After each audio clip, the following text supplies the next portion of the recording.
আজ আমার আর শুভজিতের লাস্ট দেখা। মা, সারা জীবনের জন্য না, এই মাসের জন্য। পরের মাসে হয়তো আবার দেখা হবে, তো আজকে যাচ্ছি আমি ওর সাথেই দেখা করতে। আর দেখা করতে গিয়ে এরকম ফালতু একটা ঘটনা ঘটবে সেটা তো আমি বুঝতেই পারিনি, তাও প্রিপারেশন তো নিয়েই গিয়েছিলাম। সো হ্যালো এভরিওয়ান, আমি Sneha, welcome to my blog. আসল ব্যাপারটা কি হয়েছে সেটা তোমাদের বলছি, একটু ধৈর্য ধরো। সকাল সকাল বেরিয়ে গিয়েছিলাম, সরি, সকাল সকাল কেন বলছি, আমি 12টা নাগাদ বেরিয়েছিলাম। আসলে একটু দুপুর দুপুর করেই দেখা করছি, যেন বিকেল বেলাটার মধ্যে বাড়ি চলে আসতে পারি। তো আমরা গিয়েছিলাম সেই আগের দিন যেই গঙ্গার ঘাটে বসেছিলাম ওখানেই গিয়েছিলাম, যেহেতু ভিডিও শ্যুটের জন্যই যাচ্ছি। তো অনেকক্ষণ ধরেই আড্ডা মারছি, আর আমার তো এমনিতেও শরীরটা খারাপ, গলা ব্যথা আর মাথা যন্ত্রণা তো কমছেই না।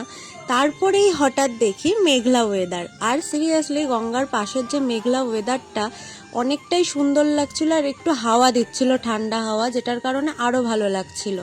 গঙ্গার ওই পাড়টা হুগলি আর না হলে চুঁচুড়া, এই দুটোর মধ্যে কিছু একটা হবে, আমি সঠিক জানি না।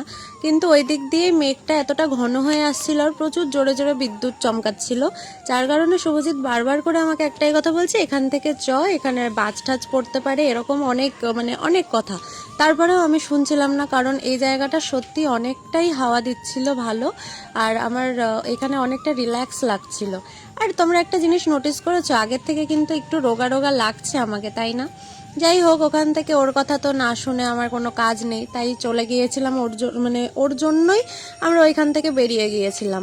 হ্যাঁ, তারপরে ফেরিঘাটে লঞ্চে, যে লঞ্চ এখান থেকে ছাড়ে ওইখানে গিয়ে কিছুক্ষণ আড্ডা দিচ্ছিলাম, আর সেই মোমেন্টেই হয়ে গেল একটা বাজে দুর্ঘটনা।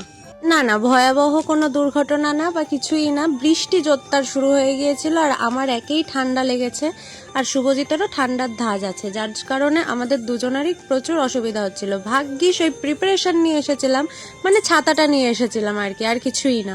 ছাতাটা দিদুন বলেছিল নিয়ে যেতে রোদ হওয়ার ভয়ে, তো রোদের বদলে উল্টোটাই হয়ে গেল, বৃষ্টি নেমে পড়লো। আর এইদিকে আমার জ্বর বলে ও নিজের পুরো পিঠ মাথা সব ভিজিয়ে রেখে আমাকে শুকনো করেছে, আমার মাথার ওপরেই ছাতাটা দিয়েছিল, ওর পিঠ টিঠ সব ভিজে গিয়েছিল, ও নিজেকে ঠিকঠাকভাবে ছাতার নিচে আনেইনি, যেন আমি না ভিজে যাই।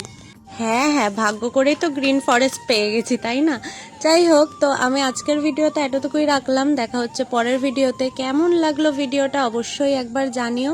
আর তোমাদের একটা কথা বলে রাখি, তোমরা যারা যারা আমাকে ভালো কমেন্ট করো তাদেরকে কিন্তু আমি দেখি, তাদের জন্য অনেক ভালোবাসা। তাহলে এবার যাই, টাটা।